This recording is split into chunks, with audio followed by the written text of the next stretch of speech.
Well, good morning, all. With that, I think we're 5 minutes after 9 here, so I'd like to get started. If you hadn't heard, we have a guest presenter today speaking to us about artificial intelligence. A quick introduction: Damon Leverett, AIA is an architect, an artist, and educator in the Southwest region of the United States. He's a adjunct lecturer at the School of Architecture and College of Information at the University of Arizona. And he will be speaking today to us about artificial intelligence and the benefits for small firm practice and all the things that go with that. Damon, I'll leave it open to you to determine if you'd like to have questions. Well, I guess we probably should save questions to the end, but if you have questions and we don't want to forget them, please feel free to drop those in the chat and we can return to those at the end of his presentation. With that, Damon, the floor is yours. Thank you so much for joining, and we're really excited to hear what you have to say. Well, thank you, Jericho, for inviting me, and I'm just happy to inform everybody that it's a really chilly 94 degrees here, which is kind of a relief here in Tucson. So he did describe who I was. I just want to have one disclaimer is that I'm not an attorney or insurance provider, that when you're making really serious decisions in your firm, to make sure you consult with counsel and risk advisors. Nice to kind of start off with something like that. All right, so we're going to talk about 5 things today. This presentation about AI has had about 5 different flavors. One is a legal, we did one for the Construction Documents Committee for AIA, and that was totally about legal and risk management and all that. It was very different. I've done several about just how to make images, and we did one at the National AIA conference a few weeks ago where we actually taught people how to use the imaging, and that was attended by almost 250 people. So we're still a lot to talk about, and I'm really happy to talk about this particular area about small firm practice. So some of these you may have seen my presentation may be in review. But I think for those who have not seen any of it, I'm just going to touch really briefly on a few things that would bring everyone up to speed. So one of them, what is artificial intelligence? It's a simulation of human intelligence in machines. It's programmed to think like humans and mimic their actions. And any machine that exhibits traits associated with a human mind and is designed to handle tasks that would typically require human intelligence. So those are kind of the 4 pillars of what artificial intelligence is. Artificial intelligence is not a new word. It was actually discussed in the Dartmouth Summer Research Project on Artificial Intelligence in 1956. Uh, there's a couple of those folks that are still around and they talk about this. But one of the things that's clear is that then it was just an idea, and it took all the capacity of computers and cloud computers and networking and all the things that we have today before AI could be realized. And that's why we have it, say, in the last 10 years ago, 10 years or so. So there's many forms of text image, and I think that's kind of a theme of this presentation is that everything is not text to image. There's text to text, text to music, music to music, text to code, which is one of my favorites, text to video. And there's a whole list of things that you can do in AI at this point, and the list would just be too long to fill up this slide. And there's more added to that every day. Let's talk a little bit about the science behind artificial intelligence, just so we know where we are. In reality, today, we're at the stage called narrow artificial intelligence, or NAI. It cannot perform tasks it cannot perform outside of its defined tasks. It needs humans to operate it, and it's very prone to errors and has a very uncertain legal landscape. So for any of you who've used ChatGPT, you know that it makes mistakes. So you have to be very wary of using AI, and you have to back check things from time to time to make sure it's not misleading. The next level of artificial intelligence is called artificial general intelligence, or AGI. And some people think that will happen by about 2030, which is coming up pretty fast. Is capabilities that equal the abilities of humans, does not require human training, and it can teach itself. A similar level described at this point is called the singularity, and the singularity is described in the book by Ray Kurzweil, and he says that it exceeds or equals human intelligence in all aspects, and is an inflection point in humanity by which once we go down this path of AI at this point, it is no return. We can't ever go back to something where we simpler life before that. We will be completely dependent on it. And then the last one is sometimes in the realm of science fiction, but we still speculate about it. It's called super artificial intelligence, and it has capabilities that vastly surpass the abilities of humans. It can train and reprogram itself, and reprogramming itself is actually the scariest part about that, where if it isn't happy with its program, it just rewrites its own program. It has lots of probes and sensors, and it actually has the potential of having emotions. So it can become more human-like than ever. And this is the stage that everyone watched the movie Terminator and all that, and this is where this comes from. So the next part of this is like, why would you use AI, especially in a small practice? Why would you do that? So one of the things I just wanted to illustrate here without making this a math class is essentially, I do remember having to do square roots by hand in high school, and uh, to find the square root of a really large number like 13,924 requires this text I have, requires all those steps in order to do that. And then the diagram on the left was actually created by, both of these were created by ChatGPT. And the diagram on the left is actually how you manually write that down. So it's a lot of steps, and on average, it takes a human about 8 minutes to do a 5-digit number like that. So why would we use AI? Well, the issue is that if one person were calculating 1,000 problems of square roots of numbers, it would take them 8 minutes or about 5 days to go through 1,000 problems, and that's working 24/7. AI can calculate 1,000 problems in about 1.5 hours, and then it can solve each problem in about 5,000 seconds. If there now, what we talk about is this exponential scale of what AI can do, and this also speaks to this notion about will AI replace architects and it'll be fewer people needed. And my argument and others who present like I do have different opinions, but my opinion is that we will actually need more people because the problems we have to solve are so large. So if there were 1 million problems, one person would need 500 million seconds or about 16 years in order to solve that many problems. But AI could do that same million problems in about 58 days. To see the potential, if you hire 9 more mathematicians to total 10, they could do those same number of problems in about 6 days. So that kind of shows that actually adding people to the equation allows you to probe problems in a more deeper way. So when you start talking about climate change or food shortages or disease or things like that, new drugs, things like that, that are huge problems that we're dealing with, molecules and things like that. But you actually need to add more people, and then you can exponentially attack the problem in a lot of ways.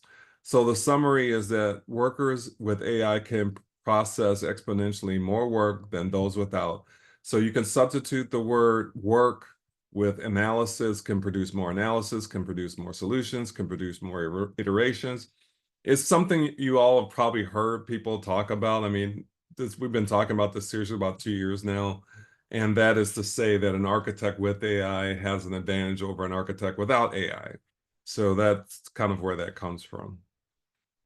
So let's do a quick review of the most common thing we see in AI, and sometimes I think this happens because architects are very visual oriented, and so we focus a lot on these beautiful pictures that it can create.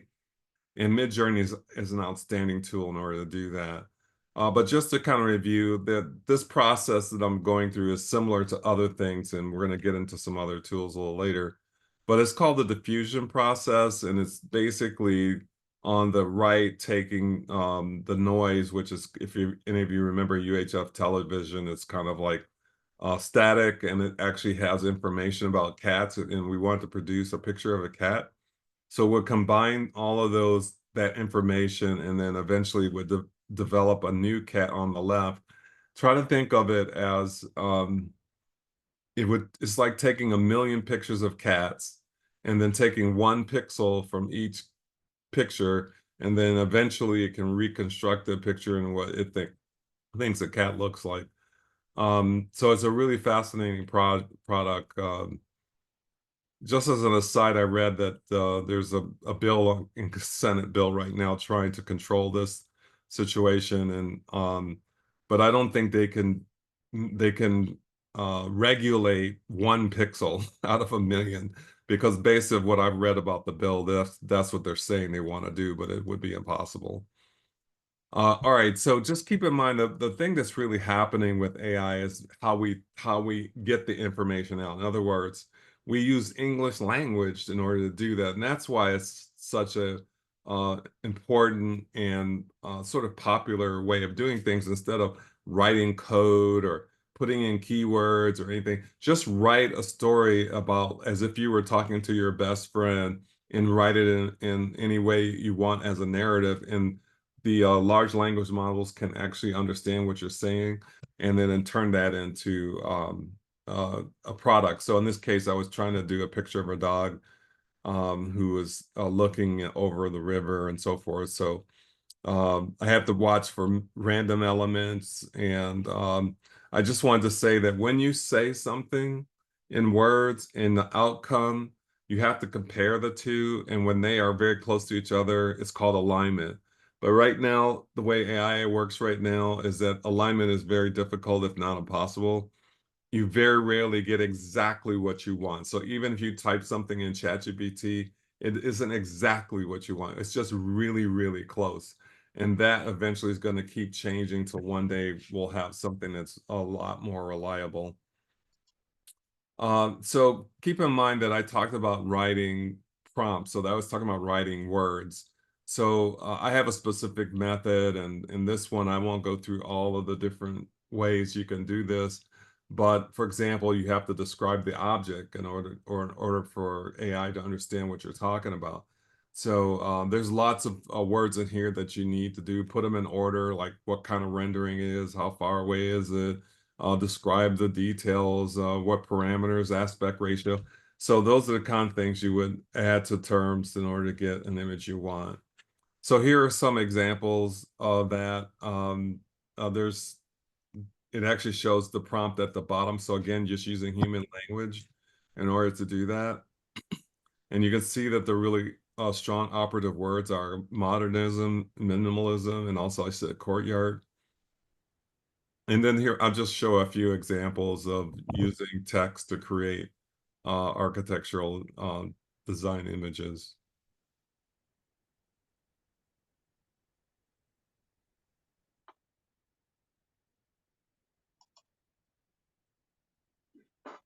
This one gets a lot of attention because I actually, in the prompt, put in a specific street and address in Paris. And everyone wants to know if it's an accurate representation if I went to Google Map, and would it be exactly this? And the answer is no, because the diffusion process always makes an average of everything. So it's not a real place, but it looks like a street in Paris. I am doing a small project in Canada for an elementary school on the left here, and we're going to convert it into a religious school, and they're going to expand it so they can be a high school as well. So it doesn't have a gym, and so that's one of the main things.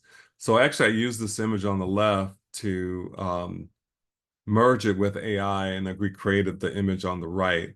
It doesn't quite fit the program, and that's kind of the rub right now, is that that doesn't happen a lot. So we got a lot of work to do, but we've got some ideas to start with how what AI is kind of merging again with the existing building. But you can also take something you've done on the left in AI as an image, and you can model it. So for those of you who are really great 3D modelers, you can just flatten the image and start making assumptions, and you start building a project around it. And obviously this doesn't, again, it doesn't meet any program. And I could do a whole presentation on just like design process or something like that. And then every firm has a different design process. So it really, I don't have a really great opinion on like why you would do one thing or another. It's just that you can do a lot of things.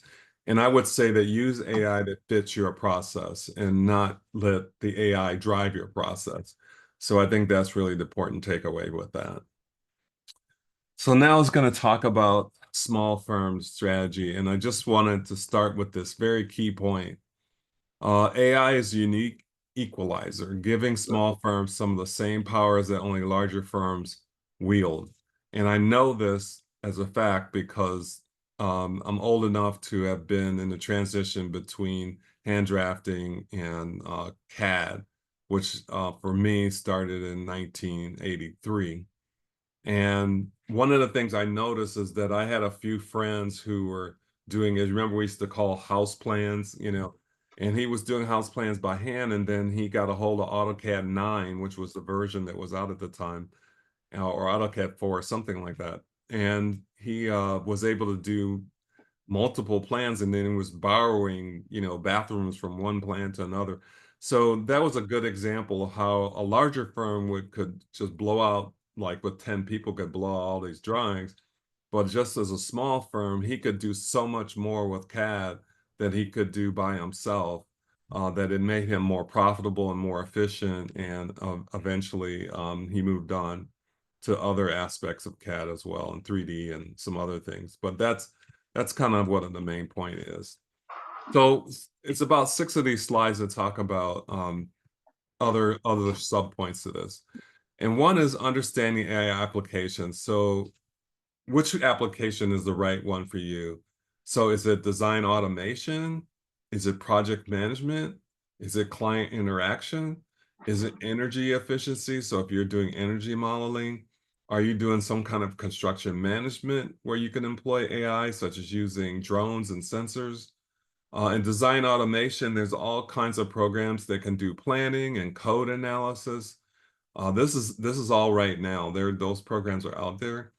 And so really it's just determining which area of practice your firm will want to pursue, excuse me, AI for. There is more to AI than text to image. This is what I meant. There's more than text to image. There's all kinds of tools. But it's important. I'll talk a little bit more about prioritization. So let's kind of move on to that. So the next part is assessing the needs and setting goals. So inside of a smaller firm, this is really critical because my small firm is just one person. Well, it's myself and another small firm of one person. We form like a association of 2 people, and we do all the drawings and presentations and things. And the one thing we have to realize is that we have to identify the pain points to figure out what in your organization is the thing that could benefit the most from AI. So that requires some research. But essentially, what I see is that it has a profit or value proposition, and then also there's this issue about things that are really challenging. So when you look in the four square and you look on the upper right, it's the most challenging problem that has the greatest value proposition. Now, notice I didn't say profit necessarily or money. What I really mean is whatever you feel is valuable. So if it's community relationships of value, then we want to focus on tools that help us in AI that can do that. So that's kind of a good way to analyze it. You can do a four square analysis in your own firm. There's 2 of them in this presentation. And this is one where you can start thinking about, in a lot of ways it's saying, figure out what kind of tool you need before you start buying tools. It's really important that we do that. The next is cost management. And this is really important because AI costs money. About a year and a half ago, there were only a few AI programs, but now there's dozens and dozens of things, and almost none of them are free anymore. So you have to budget how much you want to spend, and allocate so much for it. And then look at subscription models. They have advantages and disadvantages. If you're so if you're applying for a subscription and before you know it, you could have 10 of them and all of a sudden you're paying $1,000 a month and you don't even know it. So the key is to look at both subscription and also one-time cost to see which one best fits your office. And then you need to monitor it constantly to make sure that it all fits within the budget at all times. So here's an example of some cost implications, and um, I have a set of tools that I recommend at the end, but obviously I love using Grammarly. And it's for $20 a month. It actually, if I were starting my practice all over again, I would die to have this tool because it assists you in doing writing. You can bank all the proposals you've ever done, and you can reuse them and rewrite them and take things you've already written and make them better. So it's an amazing tool, and a lot of folks I talk to find it indispensable as well. So right now, ChatGPT and Bing Chat have free versions. I do want to say that Bing Chat has an advantage in that it actually has a research part of it, which means that if it says that the University of California has 100 horses or something, so it would actually show the website where that came from. And I just noticed yesterday that ChatGPT has this tool as well, but that I think it's in beta that since Monday, since that has happened. So it's going to be the trend though, because people want to use information from AI, ChatGPT, but they're worried that, they can't source it properly or that they're grasping for straws or people don't want to rely on the information. So, but if you can back it up with all the reference points, then it makes your story stronger. So, watch for more information like that. Midjourney is $20. Another program called Look X AI is $20, and Leonardo is $9 a month. So evaluating ROIs is really important. So part of that is just tracking the performance. So you probably need to measure how things are going. If you use a tool like Grammarly, then somehow you need to come up with some kind of indices to see if it actually is working. So you want to track it. You also want client feedback. So for example, I was in a presentation for CSI here, and there were several people in the audience from the city of Phoenix. Actually, I'll say the city of Phoenix. And I asked them, I said, if I write the entire proposal using AI, do you care? And they said, we don't care. So I think they said is like as long as all they're looking for is the correct information, is that they don't care if you wrote it with AI or not. So these are the kind of things you want to get client feedback to see if how they feel about this kind of. I know there's some people who don't want anything to do with AI, and they would be upset if you used it. So you're just going to have to feel that out. Um, so refine AI strategies based on performance and data. So you may have to make a few changes as you go along. It's about the bottom line, but also about the firm's goals.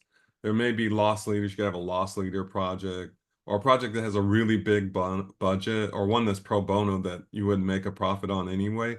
So those are the kind of projects that you may want to start on. So choose wisely. You need to research what kind of tools you want to do. And at the bottom, I'll read the bottom first, which is resist buying AI products with the shiniest label. And believe me, there's products coming out for the most part in our field every month. And it's probably more than that, but at least every month somebody is creating something new. And of course, they said theirs is better than brand X is better than brand Y. And it's very confusing. So try to take advantage of free trials so people in your office can try them out before you actually buy them. Reviews are really quite powerful in magazines, like and in YouTube videos about specific software, AI software. Reddit is really good for this. And there's all kinds of sources that can help evaluate. I love magazines articles because they say, here are the top 10 programs for code analysis and architecture using AI. And they'll just tell you like what other people said about it. So that's really important. Also, just check in with colleagues, to see if they don't mind sharing, what their opinion is, and we're a good community of architects, and they'll tell you if something really is terrible. It's important to future-proof. This is kind of hard, but it's important to future-proof your practice when using AI because you have to stay updated to the latest technology. And this is 10 times faster than what CAD was. So in my example here, I started off my professional life using MicroStation, and I know there's a couple people here and know what that is. But about 1995, I had to switch to AutoCAD, but I saw how traumatic that was for the industry because some people refused to change and some people lost their jobs, and there was the efficiency of using MicroStation was lost, and people became inefficient for about a year before they can get their whole office back up to speed again. So the whole ideal is that in using AI, it's going to happen faster than a 10-year time period. It could be a year or so, and some other product's going to come out and it's going to be really, really good. And you're going to have to reevaluate. You might have to just set aside everything you've got and go with the new. I like this example of I use rendering software called Twin Motion, but there's also other software that's based on that, Lumion, Enscape. These are all things that have popped up in the last 5 years. But there's another one that just came out called Render D5, and Render D5 is better than all of them. So to tell you the truth, Render D5, and I'm not plugging them, is so good that I'm willing to just throw away all my self-training on the other ones to start on the new one. And I'll keep in mind there's so many similar functionalities. It's just like, different labels and buttons and things, but basically the functionality is the same, but it's a much smoother interface and it has a great rendering engine. So the whole thing is to be flexible, to make sure that you can move on to the right tool and not be wedded to one if it's not doing what you want. So another good ideal, this is pretty common. I worked in a I worked in a large firm, I guess, for most of my career, which was at the time was 400 people, called Albert Kahn in Detroit. So they did things like this. They tried to do incremental. They started with CAD on just 2 projects out of like 100 or something. And then eventually they start rolling it out. So the key is to start a little bit at a time and then scale up gradually. And then eventually you'll be able to make sure that the tool you're using is going to be helpful in meeting your goals. This is a tricky one, is invest in training. I work with a lot of students that teach at University of Arizona, and I mean, the students that come out of college are so amazing. They can pick up stuff on their own. They don't even need any training. But keep in mind that there's plenty of online resources. I wish they had this when I was younger, but you have YouTube, you also Coursera, Udemy, LinkedIn Learning, but you also have things like workshops and things like what I'm doing. You can also bring someone in your office to do training, but YouTube offers a wealth of training resources. And I'm working with a kid on his algebra right now, to tell you the truth. And what he's doing is he's actually going to YouTube to find videos on how to solve quadratic equations to complement what I'm teaching him. So by the time I get back to him, he's already said, well, I already looked at these videos and I know how to do it. So it's just a good example of how we can use all the resources to learn. We don't really need the formal learning that we used to do for things like this in technology. And really, AI isn't that complicated. And I think that's part of the reason. So I just want to say that there's a power of text to image. I talked a little bit about that, and it is really super powerful. You can do conceptual images, for client image analysis. You can blend building designs with existing building designs. So you can take those two and work them together. And you can blend all the projects, say, you've done in your own office. So you could take pictures of all the projects you've done yourself and say, usually about 12, I think, is the maximum. And you can actually create your own, it's almost like training your own language model in order to address what your own office style or your own office type of product really is. And you can do that. You can also do a lot of integration with existing software. So what the trend is right now is that there are a lot of plugins arriving. for AI in tools we already use. So for example, there's a software called Versa, which is a Revit plugin that can take the image of a Revit model you're working on and do diffusion type create a picture like this one you see from the Hmm. model if the model looks something like that, like just a basic model. There's another one that I'm using called LookX AI. I'll be talking a little more about that. And LookX AI, it's the most powerful AI image tool. Unfortunately, they have terrible rendering, so it's not as good as Midjourney, but the things you can do with it are really amazing. So just to give you an idea right now, there's a lot of people who are showing off on social media about what they can do with LookX AI. And one of them is one person from London took a piece of paper and balled it up. And then he talked about uh, Frank Gehry in the prompt a little bit, and then it ended up creating this amazing structure that as if like Frank Gehry had designed it from again. And if you ever seen the film about Frank Gehry, they tear up pieces of paper and things like so. It's not really too far off from the way he actually does this process. So it can yield spectacular results, and every firm uses pre-designed imagery in different ways, and define your firm's process and use the right tool to meet the firm's goals. I did get into a back and forth with someone who misunderstood that what I meant was you could make 10 images of a building like this and show those images to the client. What I was really trying to say is that you can use the images any way that fits your current process. So his point was that he would never show the client 10 options, you know. And the client doesn't necessarily know if you show a rendering like this, whether it's real. Well, it's never real because you either designed it in 3D Studio or something like that.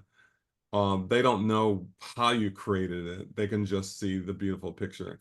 On the other hand, there are a couple of small practitioners who have used it in that way where they've shown the client what we call image analysis, where you're not trying to get the client to design the building. You're just trying to get a feel for, what the client is thinking. Like it's just like if you were doing a museum and you want to take your client to see 5 museums, you take them to the Getty, and then you go to Bilbao and you do, and you just kind of the client would kind of get excited and you start taking notes.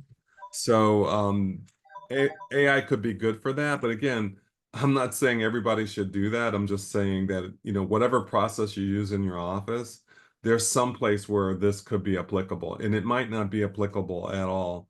There is an architect, as I said, who actually put 3 options in front of the client, and then the client picked one of them and say, I want that one. Now, the architect said that he didn't really want that to happen. He was just trying to get a feel, but then they got locked into just one of these pictures, and so they kind of went forward. Now, one of the things that someone brought up in a session I did recently that they're worried about, what if you go to the first meeting with the client, and the client brings 3 options that one of their staff has created with AI Midjourney? And what do you do then? So there's going to be a lot of back and forth on this, and some of our developers are really sophisticated. And I've worked with a lot of sophisticated developers, and it wouldn't put it past me to see them do something like that, specifically because I know that a lot of developers actually employ architects that work for them. So we have to watch out for this coming from the other side of the table as well. All right, so just a thing about the power of chatbots. I think it's really important to to just not be afraid of chatbots. I find now that I'm using it every day. It took a little while. I had a student write me an email yesterday asking me about what college she should go to for a master's of science of sustainability. And I should have responded by saying, couldn't you just ask ChatGPT that? And it would give you like this incredible list and all this detail. And so it's almost like society isn't really aware of the power of chatbots yet because it's just so new. And people will rather do a search in Google, and sometimes there's a good reason for that, but A lot of times you can really use a chatbot to create a lot of shortcuts. So it's actually really good at rewriting human drafts. So you can write a draft of something and then have a chatbot critique it essentially. Um, it's good for outlining. I think that's the one I want to promote the most is that I very rarely would trust unverifiable facts delivered to me by chatbots unless I could confirm them or I agree with them. So one thing that's really good for chatbots is outlining. So if you were writing a proposal and it had 10 questions, or just say one question, and it says a good question would be, how's your firm work with handling change orders in the field? And everybody who's done a proposal knows there's a question like that on there. And so you would take that to ChatGPT and then it would outline all the things you could talk about. Then you can take those points in the outline and start to expand upon them with your own writing, and then it becomes a much more efficient process than just starting from scratch. But you can also use the answer to that question from the last proposal and use that to expand upon it. And if you're really great, you put enough of these in the system, then whenever a new project comes up, you can then just pick and choose all these different answers. Because I know what it's like. I've done proposals that are like 3 inches thick. I mean, just they're just really hard to do, especially if you're writing everything from scratch. And even before we didn't do that, we'd always try to borrow things whenever we could. So outlining is really important. PowerPoints are really great for outlining. I used Chatbot to outline this presentation and then I expanded upon it.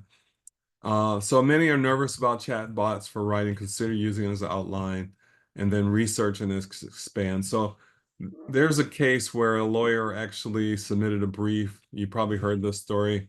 He submitted a brief to a court case, and inside the brief, it cited another court ruling, and that court ruling didn't exist at all. So chat made a mistake and created a fictional court case. And so the judge in the other side of the case caught it, and then the judge fined them $15,000 for, not checking their work. So you have to be careful about things like that. Um, so I talked about these great tools. This is my tool list. These are the tools I use. Um, I mean, if I spent more money, I could. There's a great tool for doing videos that I see a lot of people are posting a lot of videos that they usually can do 4 minutes of video. And then if you want to pay an enormous amount more money, you can do more. So I wouldn't recommend that unless you really wanted to do that. There's also some that do music called Udio. And if you like to do your own music with your animations or something like that, that's a great tool for something like that. But Grammarly is my really mainstay tool. I use it a lot to write. I write in Grammarly and it makes suggestions to make statements more impactful and powerful. And it gives you greater ideas about writing. It says, oh, wow, I think I agree with how that writing it would be better than the way I started it. And it's very humbling because it makes you think about third grade English and you start thinking, what did I learn and I didn't learn or something. But it's really good for just making really impactful statements. So ChatGPT is the gold standard right now, but be aware, as I mentioned, that it can make errors. Also, Bing Chat is good and it has a referencing tool so you can go back and check everything that it says. And then Midjourney is the go-to tool for text to image. I've probably tried about 10 of these now. And the thing about Midjourney, as I've showed you in the examples, is that the quality of the rendering is spectacular. Some people think some people think they're photographs. Actually, they're so good. Even if you did something in 3D Studio, it may not have great photographic appeal. It may not look like a photograph. So it's something that's really hard to do with traditional 3D software. But when you use a tool like Midjourney AI, it's really pushing the boundaries of realism. And often, sometimes I get people saying to some of my images, I usually post images every week, and they ask me, well, where can I go see that building? And I have to explain that that isn't really a real building. Um, so also, LookX is a new tool that can do all these novel ways of mixing media and so forth. So I'm going to try to leave at least 10 minutes for questions and answers, but I'm going to talk a little bit about ethics and regulation. There's a component of ethics involved in using AI, and comes under three categories: the things that we do that are honorable, ethical, and legal. So honorable means we use common sense and professional courtesy and mutual respect. So we wouldn't break into our fellow architect's office and steal their work in real world. And so we wouldn't do that in the virtual world. It's kind of because it's the honorable thing not to do. So ethical means that actions are too close to copying. So we have to be careful we're not copying things.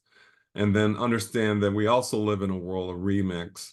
So remix is a hot term that's coming up again.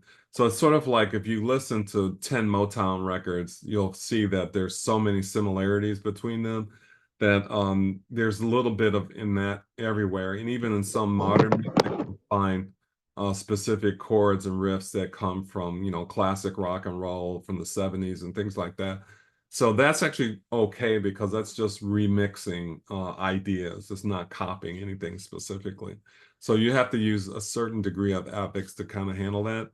And then also you might want to avoid using specific references to people. So if you want to say you want to use John Lennon architecture, that might not be a great idea because John Lennon would probably have an issue with that if he were alive. So be careful with that. And then on the legal side, there's the copyright law.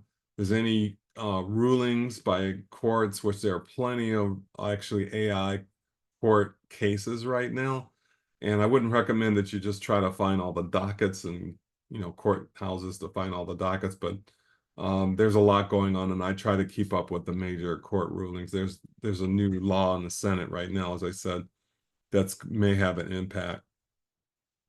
Also, on this kind of four-square analysis, keep in mind that a good idea in your office, if you're trying to create an AI policy, which I recommend for everybody, is that you create a policy in your office so everyone in your office, if it's just 3 of you or 5 of you or 10 of you, that everyone is on the same page, that everyone's doing the same thing, and the limits are all understood.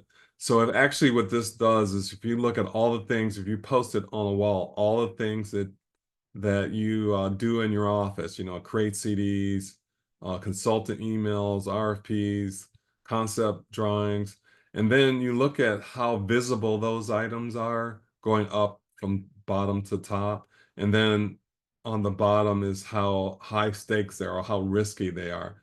So that's why final CDs are highly visible and they're highly risky and they're up in the upper corner. So that's because the public can see it, the city can see it, the contractor can see it, the subcontractor can see it, everybody can see it. So it has tremendous legal implications. And what this means is that when you use artificial intelligence, you have to scrutinize what you're using based on how risky it is and how visible it is. So that's what this means. So when the lower left, you see, if you write it, if you have a chat box in your office where you can talk to each other, and you use AI to help you write that. I mean, LinkedIn has this now. LinkedIn has a little checkbox that says, would you like AI to help you write this message? I mean, it's everywhere. I mean, this is how fast this is growing. So the answer is that's a very low visibility element and it's very low risk. So two people talking in the office to each other is not a big deal. So you can use AI with less scrutiny for something like that. So it'd be good to know how everyone understands what's really important. Like writing an email to a consultant is kind of a high visibility, a medium visibility, but medium risk, a little bit more than medium risk activity. I just want to give an example of how you would use, like if you had this company called AAC Nova and then you prompted a chat bot to write a memo to the employees, you would take the unedited letter and then send it to the employees. But a better way to do that is to prompt the chatbot, edit what it gives you, and then I'm sorry. Oh, you could edit it by another AI system. In other words, you would put it in ChatGPT and then take that output and put it in Grammarly, which will fix it up even more. And then you can human edit it after that, and then you could mail it to employees. So that would just be a good process on how to use.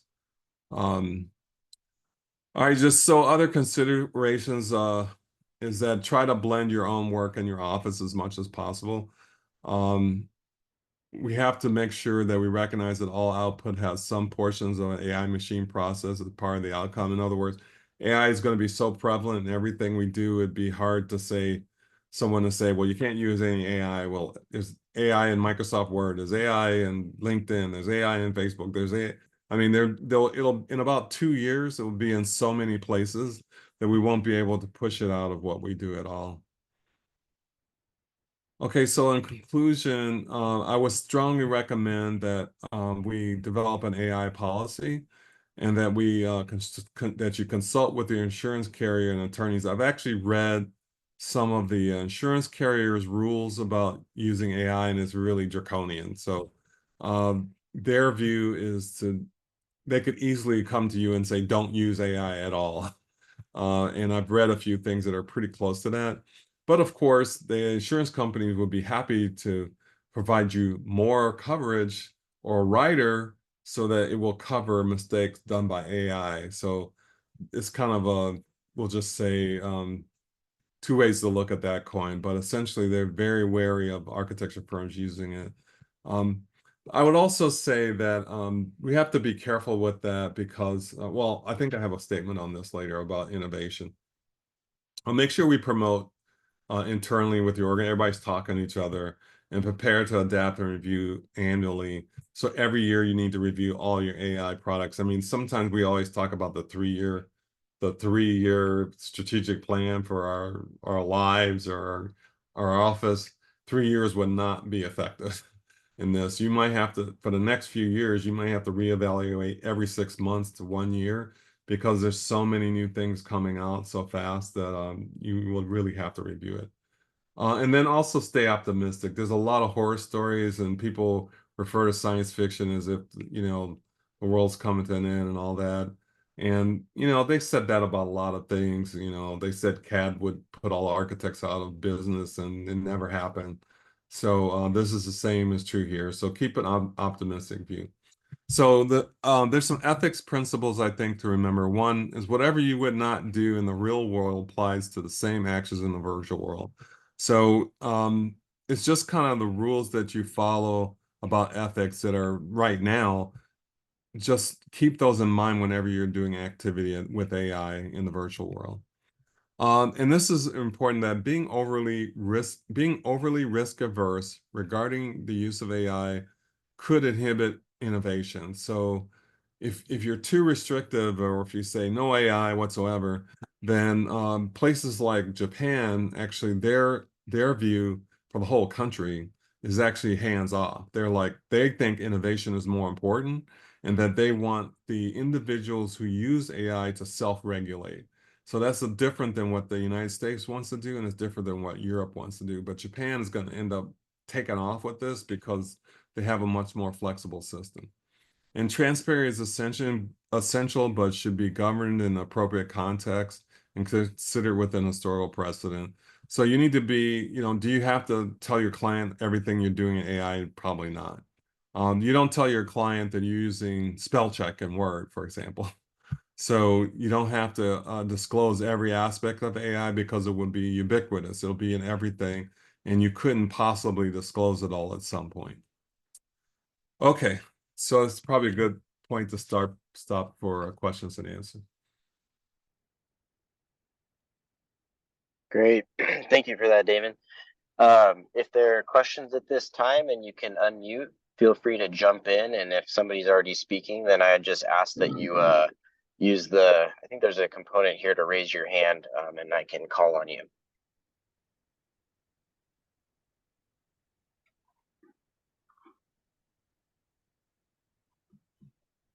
Can we change the screen view so we can see each other? Oh, sure. Damon, if you want to stop sharing here. Okay.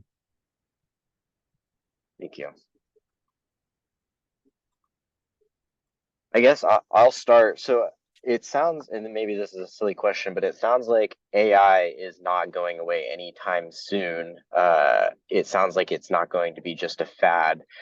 Where do you see it going? Obviously, there's so much happening right now that it's impossible to know where we'll land, but with the resources and access to stuff that you currently have, how do you see this progressing in the field of architecture?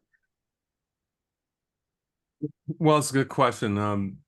I'm actually working on an article with Retrofit magazine, and he asked me that question. And what I said was, just like in the CAD era, profit is actually going to drive this. So developers are only going to make tools that they think we want, and then they're going to start with those first. But I have people ask me things like, why doesn't this tool do this, or why doesn't it do that? And I said, because they don't know we need it. So one of the things that's important is that we become active when we go to conferences and we talk to people at AI. Take a little list of the things that you want, and then they'll know how to prioritize them into new projects in the future. I think my main answer to that question is also that AI will be in everything. So you're going to see AI in Autodesk stuff. That Autodesk, I was reading an article about how they're brainstorming it inside of their office about the things they want to do. And I think people are very eager right now to see what they can do in Revit with AI, and it's coming. So we're definitely going to see some things there. But one of the things for sure is you're just going to see it everywhere. One of the other questions I answered was in construction, and they can do this has to do for those familiar with digital twins. So you could do a BIM model and then create a digital twin, and then you can actually add AI to that and create this three-legged stool. And then from that, you can do something like send drones out into a project, and it can assess like completions of certain things, and then send that data back to the BIM model and then update the BIM model based on completions of elements. And in terms of, when we write pay apps and things like that, we can say certain things are done. So we're going to see a lot of it, I think, in the construction world as a part of they already are doing 4D analysis, which is where they can simulate the entire construction of the building. But with AI, they can do maybe variations of that or remove sections, or they can update the model in certain ways. So it's really exciting, I think, for architecture. We have to be careful, I think, though, because there's going to be a lot of fluff, and there's also going to be a lot of claims they can do certain things. Like there's a really great program that can take all the international code, all the international codes from all of those books that if we bought them all, they would fill a whole library. And they can actually analyze codes that way. So I'm really excited about that tool. That would really make your life easier to be able to have that, to ask questions by typing in words and then having it give you a correct answer, and then referencing what sections of the code that it actually came from. When I started my career, I was like everybody else. I just had these code books, and I was just constantly, putting sticky notes in everywhere and trying to make sure I learned the code correctly. But we're going to see a lot more work on that to make it more efficient. And I just want to last say about that question is that why we doing in architecture is just not for fun. We're actually trying to do things more efficiently so we can spend more time on the items that are more humanistically related. So some people say, well, that means we can spend more time on design. Well, that it's not just design. It's more time on sustainability. It's more time on community relations. It's more time on doing things for children or for medicine. It's sort of like more the high-minded things that architects are really amazing at. And then all these sort of guts and nuts and bolts things are going to be handled by AI to give us more time to do things like that. Great. We, Good. oh, go I guess ahead. we can all ask questions all day long. I was gonna say we have another minute or two, so if there is one last question, feel free to jump in there, Paige. Oh, okay. Well, I came in late, so this question might be irrelevant, but are there going to be blocks? I just think about like I remember Sweets catalog back in the day. You had to buy Sweets catalog. You have to have a membership. You know, you have to spend the money to purchase the code books. Are there certain blocks, or can my neighbor put in all the codes and then become an architect? Well, first of all, I was going to say that I'm really excited about the potential for product management, and also just think about spec writing and how you can use AI to do that. So spec writing, code analysis, and material management is all ripe for really great tools, as some of them have not been created yet. But I think your question has to do with let me give you an example of what you're saying is sort of, there's a great program that can outline a building, like an apartment building, 10 stories, and lay out all the rooms and make the exiting correct, and the floor area ratio to the site correct, and all. It can do all. There's just like 4 or 5 programs that can do that already. And a lot of people come to me and says, well, if AI is doing that, then the client could come to us with the building and then, ask us to do something else. So I don't know the answer to that question. I think those products are very crude solutions, and that the role of the architect is still paramount. It's almost like for 1,000 years, people have been trying to figure out a way to use us less, but we actually we use more. There's no way to take us out of the equation, because it just requires the soul that we bring to these things. And so I don't really anticipate those things taking over. Thank you. Well, we're a minute after 10 o'clock here, and I want to be respectful of everyone's time. Thank you so much again, Damon, for joining us and giving us that sort of in-depth presentation on AI. I think that this is going to be an ongoing conversation for a number of years. So we're excited to see where that goes. If you are looking for a continuing education credit, please reach out to Kathy via email. She just posted her email there in the chat. Thank you all for joining, and I think we will see you next week. Thanks, everyone. Thank you, everybody, for having me. See you soon. Thank you very much. Yeah,